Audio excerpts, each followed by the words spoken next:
حبايبنا تعالوا بقى مع بعض احنا هنحل دروس او اسئله على كل درس منفصل. احنا عندنا 3 دروس في الامتحان اللي جاي: درس حضاره اليونان، مصر البطلميه، وحضاره الرومان. احنا مجمعين بقى اسئله على كل درس لوحده، يعني لو انت حابب تعمل مراجعه جزئيه فده برضو هيبقى مفيد ليك. طيب السؤال الاول بيقول: الديمقراطيه كلمه يونانيه تعني حكم الشعب، ان الشعب يحكم نفسه بنفسه، وقد وصلت إليها أثينا.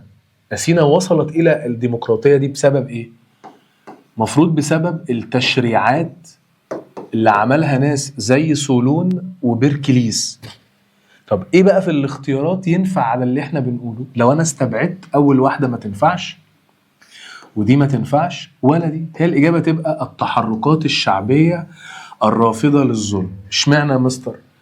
لأن التشريعات دي عملها بيركليس وعملها سولون علشان يرضوا الناس لما عملوا ثورات ضدهم. لأن أنت فاكر احنا كان في عندنا نظام في روما، أنا آسف في اليونان، اسمه النظام الأرستقراطي.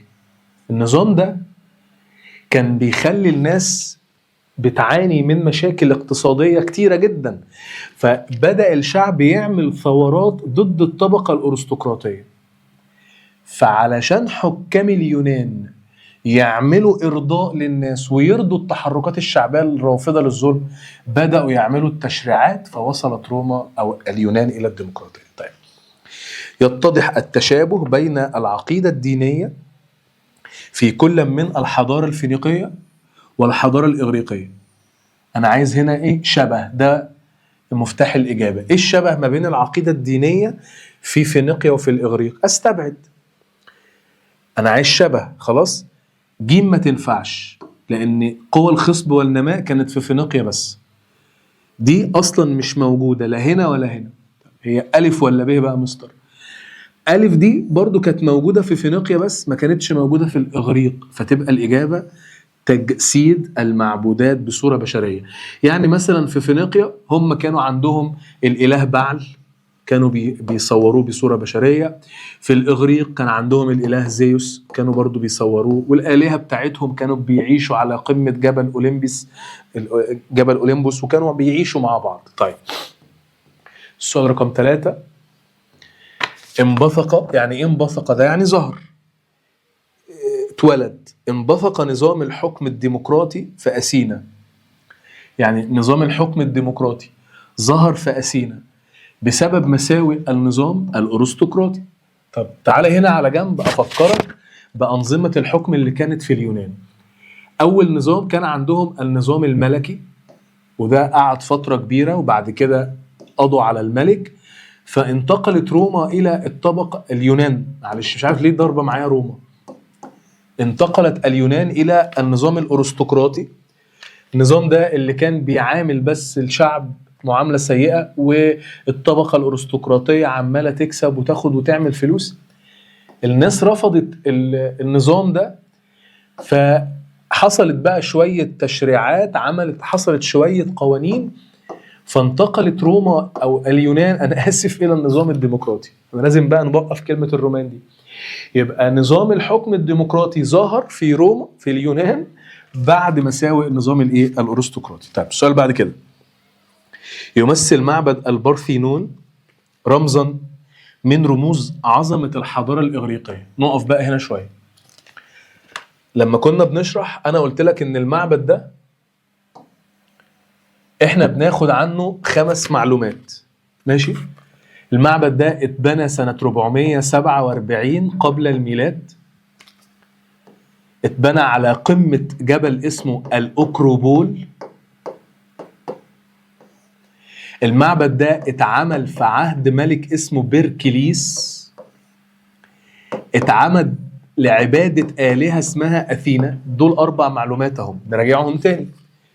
يبقى معبد البارثينون اتعمل 447، اتعمل على قمة جبل الأكروبول، عملوا واحد اسمه بيركليس أو في عهده، اتعمل لعبادة آلهة اسمها أثينا. طب سؤال مهم: معبد البارثينون ده اتعمل او دليل على ايه؟ على قمه التطور في العماره اليونانيه. الحمد لله قلتها صح. قمه التطور في العماره اليونانيه. فهو بقى بيقول لك المعبد ده يعتبر رمز من عظمه الحضاره. ليه؟ لان هو مستر يمثل قمه ما وصلت اليه العماره اليونانيه. خلاص؟ طيب تشابه، مش نقرا من هنا عشان انا عينيا مش جايبه. تشابه الوضع السياسي في بلاد اليونان القديم. تشابه الوضع السياسي في بلاد اليونان القديم اثناء حروب البيلوبونيز. طبعا هنا الحروب دي كان في صراع ما بين المدن اليونانيه، سبارتا واثينا كانوا بيتخانقوا مع بعض. تشابه مع الوضع السياسي في بلاد العراق. انا عايز برضو في حاجه حصلت في بلاد العراق كانت فيها خناقه بين المدن. اني واحده بقى؟ الدوله السومريه. نسيتها صح؟ مش احنا قلنا قبل كده في دولة العراق ان كان في حضارة قديمة جدا ظهرت في العراق اسمها الحضارة السومرية او الدويلات السومرية. كانوا عبارة عن مدن منفصلة، سومر وأور ولجش. الثلاث مدن دول اتخانقوا مع بعض، حصل ما بينهم صراع فسقطت الدولة. هي نفس الحكاية، ما هي حروب البيلوبونيس دي صراع ما بين سبارتا وأثينا فاتخانقوا مع بعض. فده كان نفس اللي حصل في الدويلات الايه؟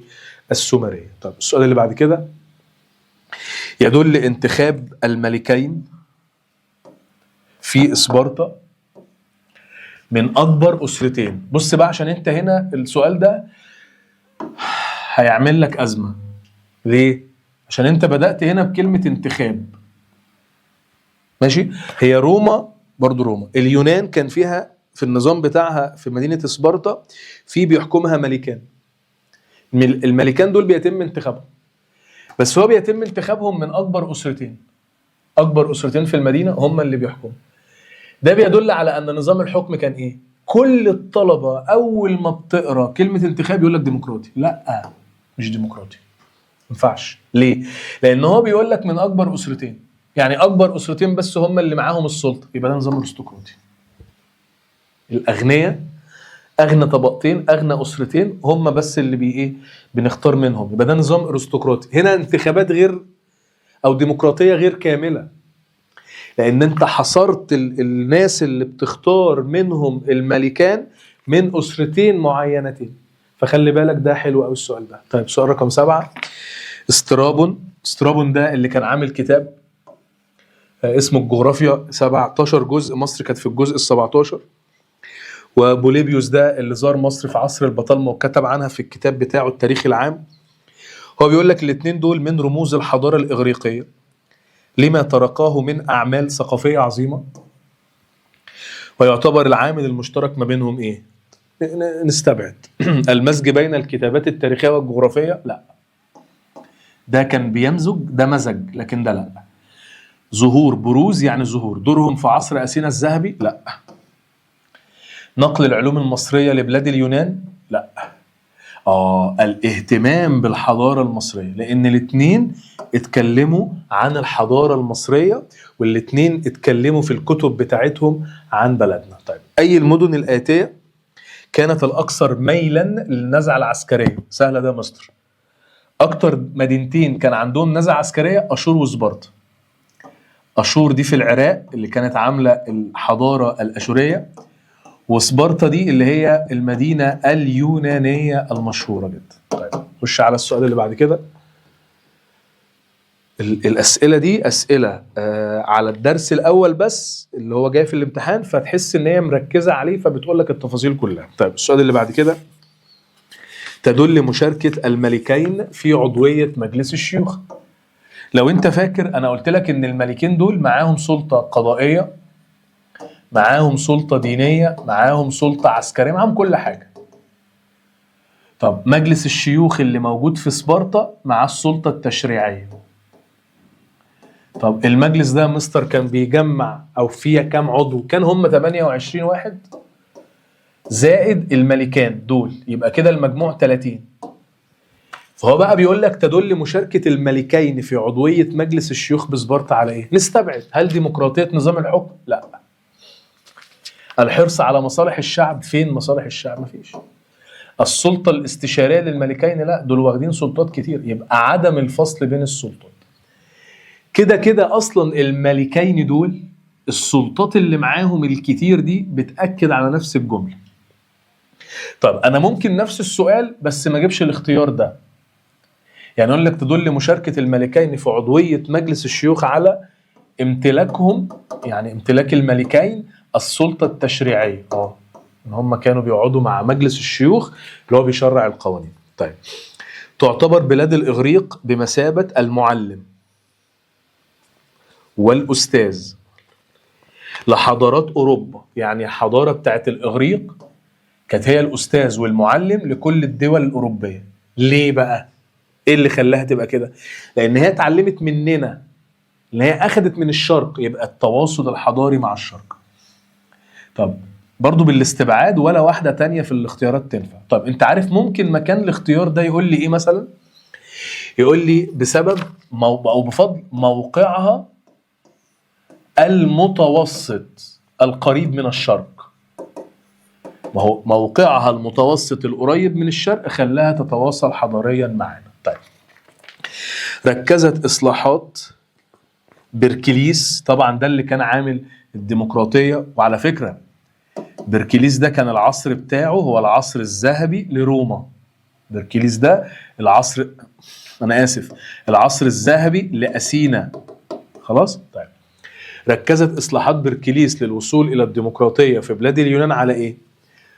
هو الراجل ده لما جه يعمل ديمقراطية قال لك أنا أهم حاجة عندي، دي كلمة مكتوبة في كتاب المدرسة، الاهتمام بالتربية الاجتماعية السليمة. دي أهم حاجة هو عملها بركليس. إيه بقى في الاختيارات؟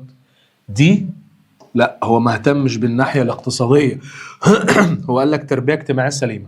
طب دي لا يا مستر، أنا عايز تربية اجتماعية سليمة. دي لا، دي سبارتا، هي دي الإجابة. ما هو الارتقاء بمستوى القيم والأخلاق دي تبقى تربية اجتماعية سليمة. طيب السؤال اللي بعد كده سؤال 12. أي من هيئات وأنظمة الحكم الآتية في سبارتا تطلب عملها التواجد الميداني؟ يعني ايه مستر التواجد الميداني ده؟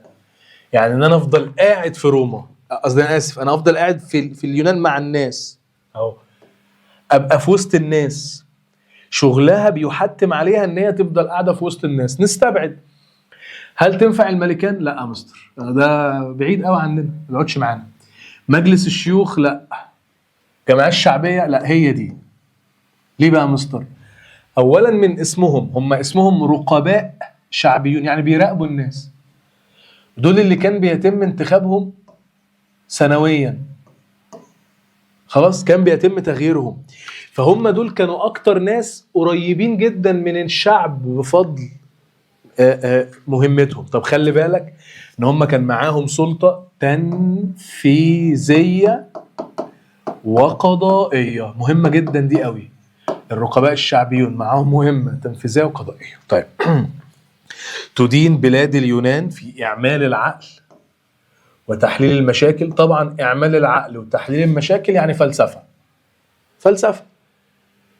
أنهي بقى واحدة في دول كانت شاطرة في الفلسفة؟ أثينا. وأنا قلت لك أي حاجة ليها علاقة بالعلم، أي حاجة ليها علاقة بالتطور العلمي في بلاد اليونان يبقى على طول مدينة إيه؟ أثينا. طيب السؤال 14. شهدت بلاد اليونان قديما، حلو السؤال ده، بلاد اليونان شهدت قديما نوع من الوحدة قبل ما فيليب الثاني يمسك. طب يا مستر اشرح لي. بص يا حبيب قلبي، لو انت فاكر الشرح، كنا بنقول ان فيليب المقدوني او فيليب الثاني ده كان ايه قصته؟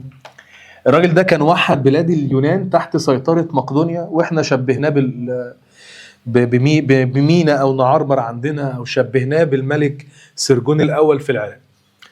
فده وحد بلاد اليونان. هو السؤال بيقول لك ايه؟ شهدت بلاد اليونان قديما نوع من الوحدة، يعني زمان كانت اليونان فيها وحدة قبل ما فيليب الثاني يوحد. الوحدة كانت في ايه؟ لو انت مذاكر كويس قوي، احنا كنا بنقول ان بلاد اليونان كانت مختلفة في كل حاجة. الحاجة الوحيدة اللي كانت متشابهة فيها الناحية الدينية. هل في الاختيارات في حاجة دينية؟ لا. طيب هم جنب الجبل اللي كانوا بيعملوا فيه الاعمال او بيعملوا فيه الالهه بتاعتهم بيعبدوها، كان حوالين الجبل ده بيعملوا العاب اسمها الالعاب الاولمبيه، كل مدن اليونان كانت بتشترك فيها. يبقى دي الاجابه، ان هم كلهم مارسوا الالعاب الرياضيه مع بعض، ما كانش فيه اختلاف، كان في وحده ما بينهم في دي. وممكن مكان ممارسه الالعاب الرياضيه اقول له كمان والايه والاوضاع الدينيه، ده كان برضو حاجه خلتهم متحدين. طيب السؤال بعد كده، حققت مصر بعض المكاسب من التواصل الحضاري مع الإغريق خلال العصر المتأخر. يعني مصر كانت بتتواصل حضاريا مع الإغريق في العصر المتأخر ده اللي هو كان تحديدا يعني الأسرة ال26. طيب ايه المكاسب اللي احنا حققناها؟ اولا احنا كنا بنتعامل معاهم في التجارة، حتى هم عملوا مدينة عندنا في مصر اليونان يعني اسمها مدينة نقراطيس. جميل. فبنتعامل في التجارة، يبقى كده اقتصاديا. في حاجة ما فيهاش اقتصاديا؟ مستر دي نشطبها ودي نشطبها، دي ولا دي. طيب احنا كمان كنا يعني اليونانيين جم عندنا في الوقت ده كجنود مرتزقة. انا كده بشرح لك الكلام اللي في الكتاب تاني اهو. احنا اعتمدنا عليهم، يعني اول مرة عرفنا اليونانيين كانت كجنود مرتزقة، يبقى دي كده عسكرية، تبقى دي الإجابة. يبقى ليها مصدر اقتصاديا عشان هم كانوا عندنا بيتاجروا، التجار جم عندنا، وعلى فكرة هم كانوا في الصناعة وطوروا صناعة الزجاج المصري. والعسكرية لما كمان كانوا عايشين عندنا في البلد كجنود مرتزقة. طيب نستنتج بالاستعانة بمعطيات الخريطة المقابلة أن بلاد اليونان عرفت الوحدة السياسية لأول مرة. طبعا هم أول وحدة سياسية كانت فين؟ في مقدونيا. أهي. طب هي مقدونيا دي بالنسبة لبلاد اليونان فين؟ الأجزاء الإيه؟ الشمالية. طيب السؤال اللي بعد كده، محدش يزهق. الشعوب وحدها مالكة الإرادة وصانعة التغيير. الشعوب هي بس اللي بتغير، هي بس اللي بتمتلك صناعة التغيير. ينطبق مضمون العبارة السابقة على أسباب تطور الحكم في مدينة أثينا. مش أنا لسه قايل لك إن الحكم كان الأول ملكي وبعد كده اتحول من ملكي إلى أرستقراطي، ولما اتحول بقى من أرستقراطي إلى ديمقراطي مين كان السبب؟ ثورات الشعب. لو سألك ليه الحكام بتوع الطبقة الأرستقراطية عملوا تشريعات، ليه بركليس وليه صولون عملوا تشريعات؟ هقولوا لإرضاء الشعب، لإرضاء الشعب. خلاص. طيب السؤال بعد كده، رغم تنوع الأنشطة الاقتصادية في بلاد اليونان وفينيقيا، يعني هنا كان في أنشطة اقتصادية كتير وهنا كمان، إلا أن المورد الأساسي للاقتصاد في كل منهما، الحاجة الأساسية في الاقتصاد في الاثنين كانت التجارة. كده كده فينيقيا تجارة رقم واحد، واليونان برضو كانت رقم واحد عندها التجارة. ظهر تأثر الحضارة اليونانية قديما بالحضارة الفرعونية. حلو السؤال ده. حاجة واحدة، المعابد. ليه؟ عشان معبد البرفينون اللي اتعملت الأعمدة بتاعته، هو قال لي كده الأعمدة بتاعت المعبد بتاع البرسينون كانت متأثرة بالحضارة المصرية. طيب عمل كل من سولون وحمورابي على تحقيق الاستقرار الاجتماعي من خلال، ما هو أنا عشان أعمل استقرار اجتماعي محتاج قوانين، يبقى إصدار التشريعات. ممكن في الامتحان بدل الكلمة دي يقول لك مثلا إيه؟ امتلاك السلطة التشريعية. هم امتلكوا السلطة التشريعية فعملوا القوانين. طب تعال نشوف المقالي بقى. حدد أوجه النقد للكتابات التاريخية للمؤرخين الإغريق الأوائل. بص يا سيدي، الإغريق لما بدأوا يكتبوا تاريخ أنا قلت لك بدأوا في البداية بشعر الملاحم. الملاحم دي اللي هي القصص الأسطورية الغير حقيقية. يبقى النقد العيب ان هم بدأوا يعتمدوا في بداية الكتابات التاريخية على شعر الملاحم. طب بالمرة، هو الملاحم دي ظهرت في اليونان في كام حاجة؟ حاجتين، في التاريخ والأدب، أو مكان الأدب دي يقول لك الشعر. فتخلي بالك، يبقى تم الاعتماد على الملاحم في التاريخ وفي الأدب. طيب طبعا دي حاجات أسطورية غير حقيقية زي ما قلت لك. طيب حدد مصداقية العبارة، يعني صح ولا غلط؟ كانت الديمقراطية في أثينا غير مكتملة. العبارة صحيحة. لا يا مستر، أنا قلت لك إن الديمقراطية في أثينا حرمت، منعت النساء، ركز، والأجانب والعبيد، منعت النساء والأجانب والعبيد من ممارسة أي حقوق تشريعية أو من ممارسة أي حقوق سياسية. طبعا ده كده دليل على إن هي غير مكتملة.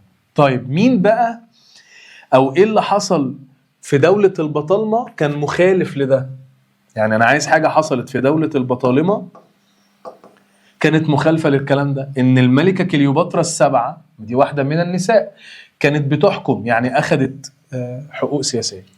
طيب ما العلاقة بين معبد البارثينون والعمارة المصرية القديمة؟ إيه العلاقة؟ لسه قايلها من فوق، إن معبد البارثينون كان متأثر في تأسيس الأعمدة الدورية بتاعته. ما هو المعبد ده حبايبي ليه أعمدة حواليه كده، في أعمدة مبنية حوالين المعبد ده، الأعمدة دي اتأثرت بالعمارة المصرية القديمة. طيب بما تفسر اتجاه الإسكندر في توسعاته نحو الشرق؟ علشان هو كان عايز أول حاجة يحارب الفرس، أدي واحد، لمحاربة الفرس. الحاجة التانية عشان يكون الإمبراطورية الإغريقية اللي هي الإمبراطورية بتاعته. في بقى حاجة تالتة، إن هو كان نفسه يحقق المقولة بتاعته، العالم، لتحقيق مقولة العالم وطن واحد. طيب استنتج أهم القيم التي أكدت عليها تشريعات سولون. إيه القيم اللي ده بقى براحتك، بس أهم حاجة تبقى عارف سولون ده عمل إيه. سولون ده قال من أهم أعماله مثلا تقليل المهور، تشجيع على الإنتاج، تحديد حد أقصى للحفلات. فإيه الأهم القيم؟ المساواة، الناس كلها زي بعض، العدالة الاجتماعية، دي أهم القيم اللي أنا شايفها.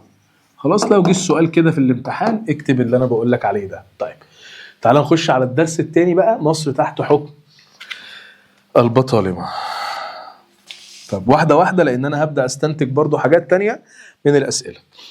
طيب ترتب على عقد مؤتمر بابل بين قادة جيوش الإسكندر، دي احنا لسه حلينها في امتحان من الامتحانات، تفكك الوحدة السياسية للإغريق. ليه؟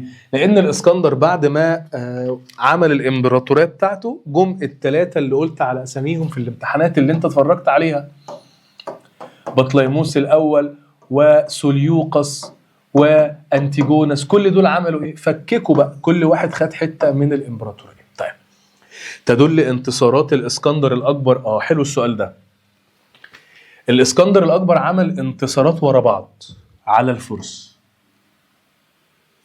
قولا واحدا مهارته، مفيش كلام. طب ليه يا مستر مش دي؟ حبيبي طب لو الشعوب بترحب بالإسكندر، لو الناس بتكره الفرس، بس هو ضعيف عسكريا، هل هيقدر يسيطر عليهم؟ لا مش هيقدر. فدول حاجات بتساعد، لكن المهارة بتاعة الإسكندر العسكرية هي دي الدافع الأساسي اللي خلته ينتصر. طيب وصلت المرأة في العصر البطلمي لأعلى مكانة لها في مجال السياسة. إيه الدليل يا محمد؟ لسه قايل لك إن الملكة كليوباترا السبعة حكمت البلد بتاعتنا، صح كده؟ وده كان مخالف للتشريعات والقوانين اللي كان عاملها سولون. طيب تؤكد معطيات الصورة التي أمامك، دي منارة اسكندرية. الصورة دي بتؤكد على براعة أو تفوق البطالمة في إيه؟ ما تيجي نستبعد النحت، ما تنفعش، ولا الفن ولا الثقافة، هي العمارة. طب عارف نفس الجملة دي أو يعني نفس الصورة بنفس السؤال وما يجيبش في الاختيارات العمارة، هو يقول لك الصورة دي بتعبر عن نشاط البطالمة في مجال التجارة أو الاقتصاد. اكتب بقى الكلام ده عشان الكلام ده ممكن تلاقيه في الأسئلة. طيب السؤال اللي بعد كده، أطلق على الأدب اليوناني أثناء حكم البطالمة لمصر الأدب السكندري. السؤال ده قبل كده احنا حليناه دلل مقال يعني. ليه الادب اليوناني اتسمى باسم الادب السكندري؟ اكيد عشان كان في اسكندريه، اكيد عشان كان حاجه ضخمه جدا وحاجات كتيره جدا في اسكندريه، صح؟ بالاستبعاد هتبقى دي الاجابه، ضخامه التراث الثقافي في الاسكندريه. طيب السؤال رقم 6، يعتبر العامل الاساسي لنجاح البطالمه. نقف بقى لان السؤال ده برضو فيه فكره حلوه قوي. انا عايز اهم سبب خلى البطالمه يزودوا مساحه الارض. يزودوا مساحه الارض، يعني لو انا عندي حته الارض قد كده اهي، ايه اللي في الاربع اختيارات البطالمه عملوه؟ كبر المساحه كده. فهمت؟ طيب استبعد نظام الدوره الزراعيه، كلنا هنختارها، لا دي غلط. اصل نظام الدوره الزراعيه ده بيعمل ايه يا حبايبي؟ بيحافظ على جوده التربه، مش هيزود لي مساحتها، هو هيحافظ لي على اللي عندي. ادخال محاصيل جديده مش هيزود الارض. اصلاح نظام الري برضه مش هيزود. هي دي بقى، انا لما ادخل وسائل ري جديده يخلي مساحه الارض عندي تزيد. لما مثلا استخدم الساقيه، اما استخدم الطنبور، حاجه كده عامله زي الحنفيه، هو ده بيخليني قادر اوفر ميه فاقدر ازود مساحه الارض. طب خليني اقول لك على حاجه. انت تعرف بدل ما يقول زياده مساحه الارض الزراعيه يقول لك ايه؟ يقول لك التوسع الافقي. يعني ايه الحاجه اللي عملت توسع افقي في الزراعه؟ توسع افقي يعني ان ازود مساحه الارض. طيب استخدم البطالمه الاراضي الزراعيه لتحقيق اهداف سياسيه. ايه الحاجه اللي هم يعني استغلوا فيها الارض علشان يعملوا حاجه سياسيه؟ فاكر هم كانوا بيعملوا ايه مثلا؟ تعال افكرك. هم كانوا بيشجعوا الاغريق ان هم يجوا عندنا مصر عشان يساعدوهم في بناء الدوله. وعلشان البطالمه يخلوا الاغريق يعيشوا في بلدنا كانوا بيعملوا ايه؟ بيوزعوا عليهم اراضي زراعيه هديه، اللي هي كانت اسمها اراضي الهبات. يبقى الاجابه هنا منحها، ان الارض دي كانت بتتوزع كهبات كهدايا واقطاعات للاغريق. كلمه اقطاعات يعني مساحات واسعه، ولو انا استبعدت بص على اول واحده دي ملهاش علاقه، يعني دي مش هيحقق لي هدف سياسي، ولا ده هيحقق لي هدف سياسي. ده يحقق لي هدف اقتصادي وده يحقق لي هدف اقتصادي، مفيش هدف سياسي. اتصفت العلاقة بينهم تجاه الشعب بالتناقض. يعني انا عايز اتنين، يعني انت هتختار اختيار فيه اتنين، الاتنين دول كانوا بيتعاملوا معانا بطريقة عكس بعض.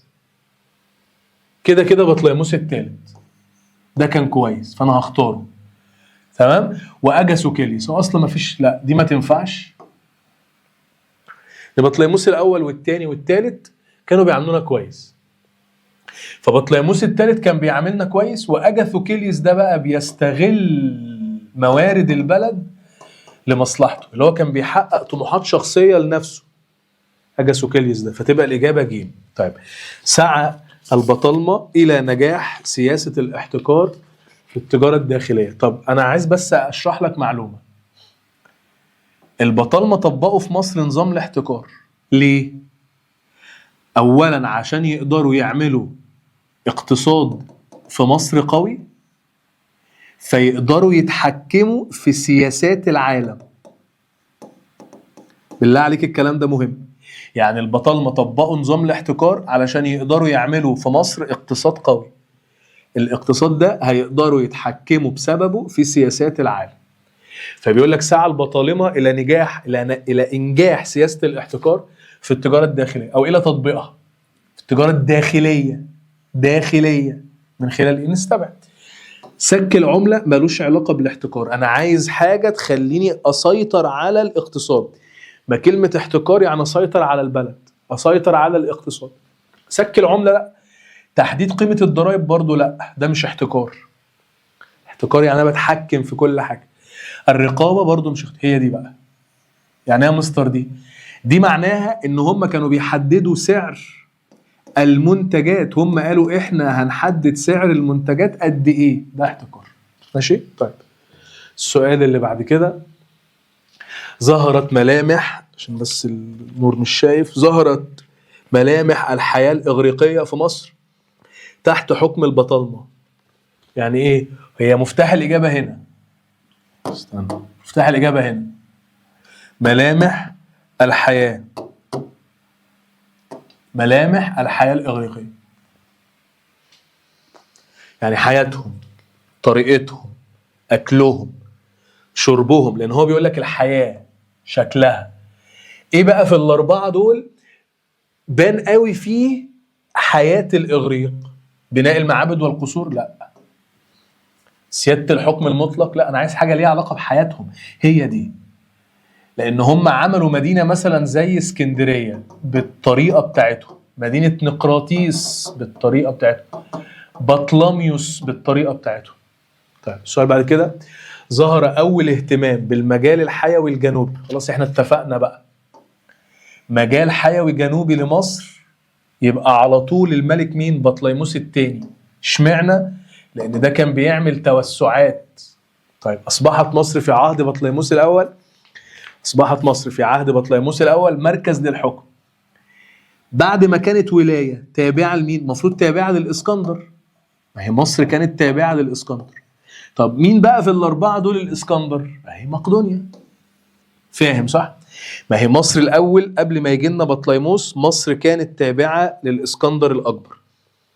الإسكندر ده كان مقره مقدونيا، فكانت مصر تابعة لده، المكان ده، لحد بقى ما جه بطليموس الأول وخلى مصر بقت دولة منفصلة اللي هي اسمها دولة البطالمة، فكده هو فصلنا عن مقدونيا. قال الإسكندر الأكبر أن العالم وطن واحد. هذه المقولة تنطبق حاليا على فكرة نستبعد ديمقراطية، لا دي ملهاش علاقة بأن العالم وطن واحد. العالم وطن واحد يعني كلنا قريبين من بعض، كلنا حتة واحدة، ولا دي ولا دي، هي العولمة. يعني ايه مستر كلمة عولمة؟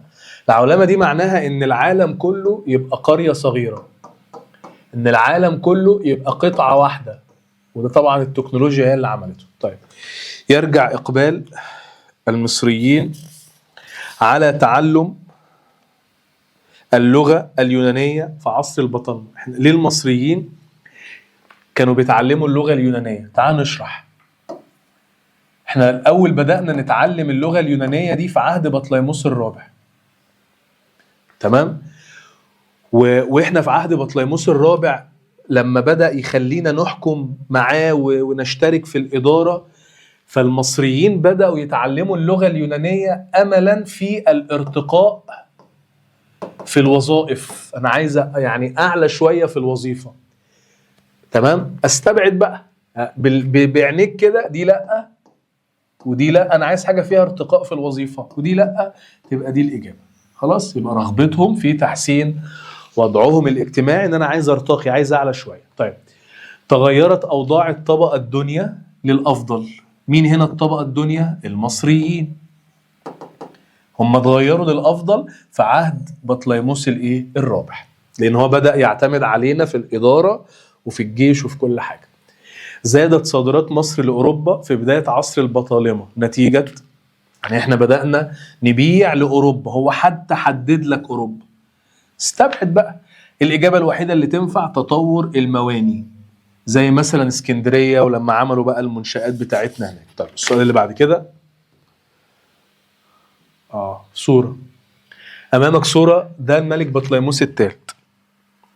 أمامك صورة لأحد العملات البطلمية وساعد وجودها على، بص هو مادام في عملات، مادام في عملة يبقى على طول نشاط اقتصاد، دي احفظها، يعني دي كده حاجة ثابتة. ما دام في عملة يبقى على طول تسهيل معاملات النشاط الاقتصادي. طيب احترم الإسكندر المعبودات المصرية وقدم لها القرابين، ماشي، كما زار معبد الإله أمون في واحد سيوة، وساعتها قالوا له انت ابن الإله أمون ولبسوه قرناء الكبش. هو بقى بيقول لك في دول العبارة السابقة يدل ما قام به الإسكندر على إيه؟ سهل جدا إدراكه لدور الدين في حياة المصريين. تعرف ممكن بقى ايه بطريقة تالتة ثانوي كده اقول لك ان نابليون لما جه يحتل مصر كان بيركز على الجانب الديني برضه. ده شبه مين؟ يعني اجيب لك جملة اقول لك عندما حاول نابليون احتلال مصر كان نابليون يصب اهتمامه، كان يتقرب من المصريين في الناحية الدينية، أظهر اهتمامه بالدين الإسلامي. ده بيتطابق على مين؟ على الإسكندر. هو برضه قال أنا بحترم المعبودات الإيه؟ المصرية. طيب كانت توسعات بطليموس الثاني أثناء حكمه. احنا خلاص اتفقنا. ما دام بطليموس الثاني ده يبقى هو بيتكلم على تحقيق فكرة المجال الحيوي. أنا لو استبعدت دي لأ، مش عايز يقيم حضارة هلنستية وخلاص دي انتهت. هو ما كانش ده هدفه ولا استغلال موارد، هو هدفه حماية مصر، يبقى الامتداد الحيوي لبلدنا. طيب السؤال اللي بعد كده، يرجع الفضل للبطالمة في الحفاظ على التاريخ السياسي والعسكري للإغريق. دي مفتاح الإجابة. عملوا إيه؟ يعني مثلا هم نشروا الأخبار والكلام بتاع هوميروس، ونشروا مؤلفات هيرودوت، نشروا في الحاجات دي التاريخ السياسي والعسكري. يبقى إعادة نشر الإنجازات الأدبية والإيه والثقافية. طب تعال نشوف بقى المقالي. ما العلاقة بين طموحات كليوباترا وانتهاء دولة البطالمة؟ لسه حالين. كليوباترا لما كانت عايزة تبقى ملكة على روما، ده خلاها تدخل في معركة اسمها اكتيوم البحرية، أدت المعركة دي إلى هزيمتها وضاعت دولة البطالمة. ما العلاقة بين البطالمة ومعرفة التاريخ المصري الفرعوني؟ هنقول له هنا الكلام بتاع مانيتون السمنودي، حيث قام مانيتون السمنودي بدراسة التاريخ المصري القديم وقسم تاريخنا الفرعوني ل30 أسرة حاكمة. على فكرة ما تنساش إن مانيتون ده كتب التاريخ المصري باللغة اليونانية. خلي بالك من دي عشان مهمة جدا جدا جدا. طب حدد مدى مصداقية العبارة، يعني صح ولا غلط. اقتصر تطبيق البطالمة لنظام الاحتكار على تحقيق أهداف محلية. هل هم طبقوا الاحتكار عشان أهداف محلية؟ لا مستر، يبقى دي العبارة خاطئة، لأن كان هدفهم تاني. أنا بأكد عشان دي هنلاقيها في الامتحان. هم ليه طبقوا الاحتكار؟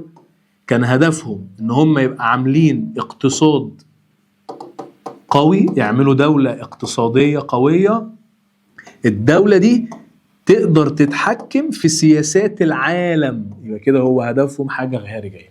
طيب السؤال اللي بعد كده، أظهرت بعض الأزمات الطبيعية الصفات الحميدة لأحد. ده لسه برضو حلين شبهه. هنتكلم على بطليموس الثالث اللي هو يعني استغل ان في أزمة في فيضان النيل، راح أسقط الضرائب من على المصريين وبدأ يفتح مخازن الغلال. طب دلل.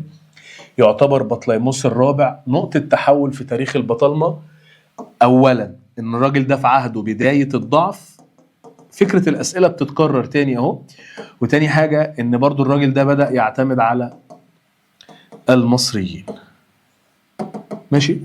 طيب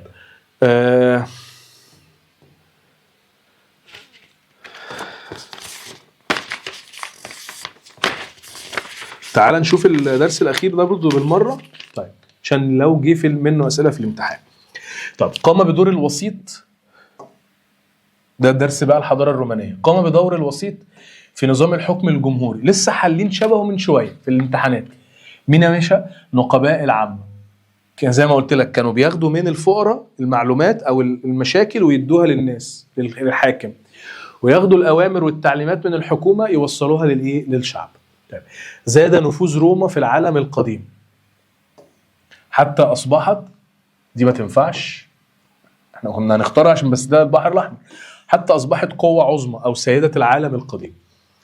اختلفت الحضارة الرومانية عن الحضارة المصرية القديمة في الزراعة.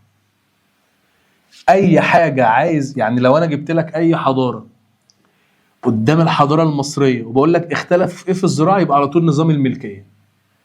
لأن مصر كانت الأرض فيها ملك الفرعون ومحدش بيمتلك أرض، عكس بقى كل الحضارات التانية كانت الناس بتمتلك أراضي. طيب السؤال الرابع، تطورت ملامح المسكن.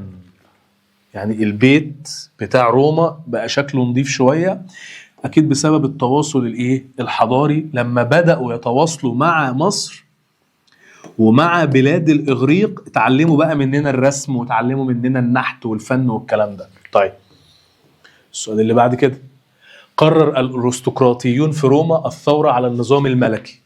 الناس دي يا باشا الاغنياء اللي معاهم فلوس دول وبيحكموا، قالوا احنا عايزين نعمل ثوره على الملك تركينوس نخلص منه. ليه يا جدعان؟ قالوا عشان نحكم احنا، يبقى تحقيق طموحاتهم في السلطه. دي لا، دي لا، ودي لا. خلاص. طب سيطره روما على شمال غرب افريقيا. طيب بص بقى السؤال ده ركز فيه بالله عليك، ده محتاج خريطه. اه والله. اولا كده كده دي ما تنفعش، ولا دي، دي ولا دي بقى. طيب انا هقول لك عشان يعني على خريطه الكتاب بتاع المدرسه قال لي ان شمال غرب افريقيا كانت روما سيطرت عليه في النظام الامبراطوري، فتركز بالله عليك في الحته دي. المكان شمال غرب افريقيا كانت الامبراطوريه او النظام الامبراطوري هو اللي سيطر عليها، الحته دي مهمه خلي بالك. طيب مرت الحضاره الرومانيه بثلاثه انظمه سياسيه، الملكي والجمهوري والامبراطوري. كلهم بيتشابهوا في ايه؟ قوة مجلس السيناتو؟ لا، المجلس هنا كان قوي، هنا وهنا ضعيف. استقرار مكانة التجار؟ لا، هنا ما كانش فيه مكانة للتجار. طريقة التداول؟ لا، هي دي. يعني ايه يا مستر؟ يعني القرار السياسي بيرتكز في ايد عنصر واحد. يعني هنا الملك القرار في ايد واحد، النظام الملكي في ايد الملك. النظام الجمهوري القرار في ايد واحد، مجلس الشيوخ. الامبراطوري في ايد واحد، الامبراطور. يبقى مركزية قرار الدولة السياسية. طيب من خلال دراستك لحضارة الرومان يرجع سبب انتهاء عبادة الأباطرة. هي روما كانت بتعبد آلهة عادية زي مثلا ايه جوبيتر او جوبيتر. ممكن يجي لهم آلهة من بره زي إيزيس وأوزوريس، قشطة عادي. عبدوا الأباطرة جدا، ما عندناش مشكلة. وقفت بقى عبادة الأباطرة ووقفت كل الحاجات دي مع انتشار المسيحية، إن ما ينفعش أكون بعبد ربنا في المسيحية وبعد كده أعبد إمبراطور. فليه هم بقى وقفوا عبادة الأباطرة؟ لأنها تتعارض مع الشرائع السماوية. طيب عبرت مهام مجلس الشيوخ الروماني خلال فترة الحكم الجمهوري. هو هنا حدد خلال فترة الحكم الجمهوري مجلس الشيوخ كان معاه سلطة تنفيذية، تشريعية، عسكرية، معاه كل حاجة. فما دام معاه كل حاجة أنا قلت لك دي تبقى اسمها إيه؟ الجمع ما بين السلطات أو عدم الفصل ما بين السلطات. طيب خش على رقم 10. جاء أول ظهور للعبيد ذوي الأصول الشرقية في الحضارة الرومانية نتيجة سهلة دي، الجمهوري. ليه؟ كده كده أصلا النظام الملكي ما كانش فيه توسعات وحروب خارجية، ودي لأ. إمتى بقى بدأ يظهر عندنا عبيد من أصول شرقية، يعني من عندنا في المنطقة العربية؟ في النظام الإيه؟ الجمهوري. حلو السؤال اللي جاي. روما سيطرت على بلاد اليونان، بقول لك بقى في نفس الوقت سقطت إيه؟ طيب بص، بلاد اليونان سقطت في إيد روما 146 قبل الميلاد. في الوقت ده كانت روما بتحارب مين وبتسيطر عليها؟ قرطاجة. لأن في نفس الوقت ده 146 سقطت مدينة قرطاجة وانتهت الحروب الإيه؟ البونية. طيب 12 احتلت، حلو السؤال ده، احتلت الصناعة المركز الثاني كنشاط اقتصادي. هو كان أول حاجة عندهم الزراعة، فليه بقى الصناعة كانت رقم 2 مش رقم 1؟ لأن الزراعة هي أهم حاجة عشان كانت في إيد الأشراف. لأن أنا قلت لك الأشراف دول كانوا الإقطاعيين، هم اللي بيحكموا البلد ومعاهم الأراضي، يبقى بسبب النشاط الاقتصادي للأشراف لأن هم كان معاهم الأرض الزراعية. طيب قامت الحروب البونية اللي قعدت 100 سنة، كانت ما بين روما وقرطاجة. الحرب دي قامت لأسباب إيه؟ مفروض هم عايزين يسيطروا عليها، فده أسباب سياسية. أي حاجة ما فيهاش سياسية هشطبها، دي ما تنفعش ودي ما تنفعش. كمان روما قالت انا لو خدت مدينه قرطاجه هقدر اسيطر على التجاره بتاعتها، فدي كده تبقى مهمه كمان ايه اقتصاديه. السؤال اللي بعد كده، تعد اكثر الطبقات تضررا من السياسه الخارجيه لروما في العصر الجمهوري. قلتها دي وانا بشرح قبل كده، اكتر طبقه زعلت من حروب روما في العصر الجمهوري التجار، ودي مكتوبه كده في كتاب المدرسه. طيب، اي من الصناعات الاتيه وجدت في الحضاره الرومانيه، كانت موجوده في روما وما كانتش موجوده في مصر الفرعونيه. انا عايز حضاره خلت اهي، ما كانتش موجوده في مصر بس كانت موجوده في روما. استبعد صناعه العملات، سهله اهي، لان روما كان فيها عمله، احنا كنا بنستخدم طريقه المقايضه. طيب، اصبحت السلطه الفعليه بعد القضاء على النظام الملكي في ايد مجلس الشيوخ. لسه كنت قايلها لك في سؤال من شويه، النظام الملكي في روما السلطه في ايد الملك. طب في النظام الجمهوري السلطه كانت في ايد مجلس الشيوخ. طب في النظام الامبراطوري السلطه في ايد مين؟ الامبراطور. استعادت قرطاجة مرة أخرى في عصر الإمبراطورية الرومانية نشاطها أكيد الاقتصادي، لأن قرطاجة كانت مدينة اقتصادية تجارية. طيب، تشابهت إسهامات كل من الشاعر فرجيل والمؤرخ كاتو الرقيب. هما الاثنين دول كانوا بيعملوا إيه؟ إيه الحاجة اللي الاثنين دول عملوها شبه بعض؟ بص، تخليد قصة تأسيس روما. تمام؟ دي اهم حاجه عملوها، ان هم خلدوا قصه تاسيس مدينه روما. هو بقى بيقول لك اللي عملوه ده بيتعلق بالعصر الايه؟ الملكي، لان تاسيس مدينه روما ده كان في الاول خالص في النظام الملكي. طيب، تعبر الصوره التي امامك، ده معبد البنثينون في الرومان، الاعمده بتاعته دي ماخوذه من فكره الحضاره الفرعونيه. اسئله جميله والله. طيب، خش على اخر سؤال اختياري. امتلاك الثروة قد يؤدي إلى امتلاك السلطة. يعني أنا لما امتلك الثروة، لما امتلك الفلوس، ممكن أبقى طمعان في امتلاك السلطة. على أي عصر من عصور روما تنطبق هذه العبارة؟ العصر الجمهوري. ليه؟ لأن الطبقة الأرستقراطية كانت بتحكم. طيب، كان النظام الجمهوري في روما حدا فاصلا بين سقوط نظام وظهور نظام.